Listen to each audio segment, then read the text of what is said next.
Good morning or evening, everyone. Thanks for coming to my Pecha Kucha presentation. My name is Richard. Most of you probably know me as a guy who walks around the lab but doesn't really do anything. However, there's a lot that you don't know about me. For example, I don't know whether you can tell from my look that I am not white. For those who are not nappy, hats off to you for not seeing color at the workplace. Another thing that nobody knows is that I actually have a superpower, a very special ability that allows me to look at things in a very unique scientific angle. It is hard to explain, so let me give you some examples. One Saturday, my kids had no sports and the weather was not good. My wife was like, "Hey, Richard, you might want to take the kids to the zoo." I was like, "Sure, how about you taking them to the zoo?" "I have things to do," she said. "Me too," I responded. So, I'm at the zoo. I somehow got into an argument with the zookeeper at the Tiger Mountain. "There are only about 270 wild Siberian tigers left," she said. "According to the scientist, if we don't do something now, in 20 years, they will all die out, and what's left of the entire tiger population is going to be completely human-raised." I was like, "What's wrong with that?" And she got really upset. So I had to explain to her as a real scientist. If you look at the history, wild people have already died out. What's left of the entire people population are completely human-raised, and no one seems to have a problem with that.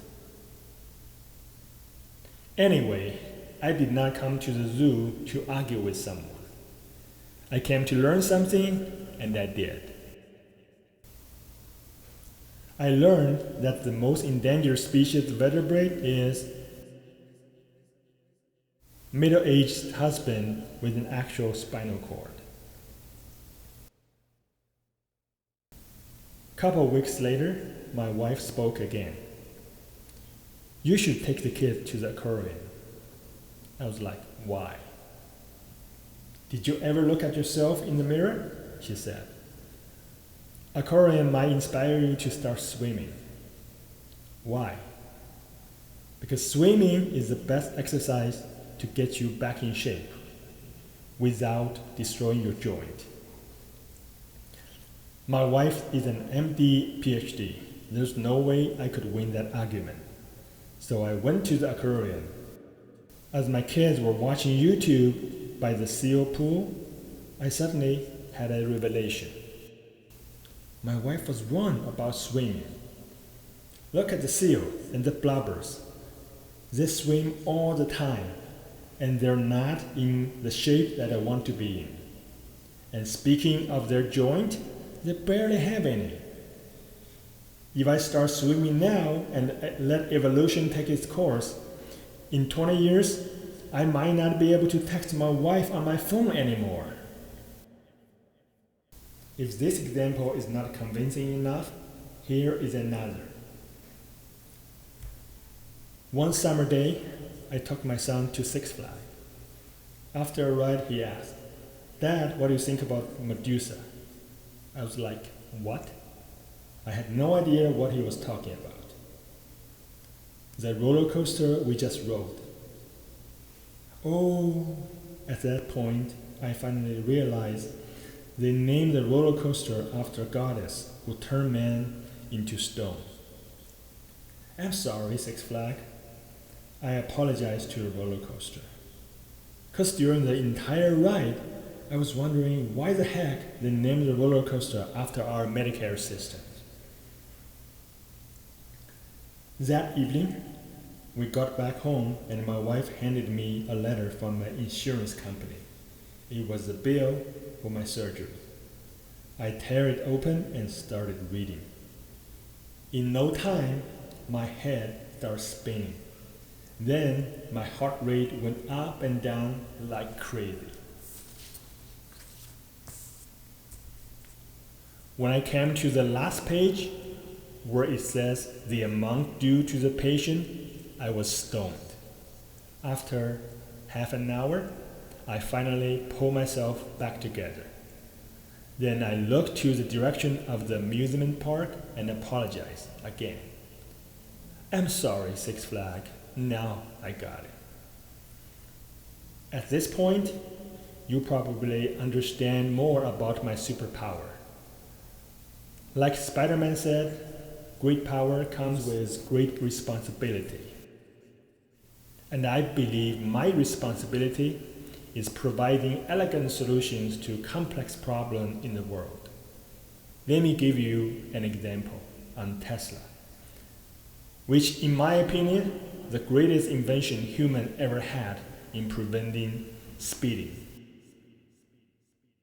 We all know that Elon Musk put monstrous horsepower into his EVs. However, Tesla fanboys are the most civilized driver in the world because they only punch the pedal when showing off their Tesla to their friend. They know every time they punch it, it will cost them a few miles of range. And they never know when they will need those few extra miles trying to make to the next charging station. That's why I love Tesla. However, I don't understand some of Elon's moves. For example, he replaced the turn signal stock with 2 buttons on the steering wheel and removed the gear selection stock in favor of shifting on the touch screen. I was like, why? So I tweeted Elon and he replied, "This is the future, man. Eventually you will get used to it." I disagreed and replied politely, "Dear Elon, I'm almost 50. If I need someone to lecture me on how I should drive, I already got one at home. Thank you." Please don't get me wrong. I was just trying to help Elon, with my superpower, specifically on his FSD, the so-called full self-driving. I don't know if everybody knows that. FSD is actually a software function, and every Tesla is already equipped with the hardware needed. Essentially, buyers are paying to unlock this function. However, FSD has not been selling well. The price has gone from 15K to 12K and now to 8K. Still, most buyers don't pick up this option because it is still too expensive.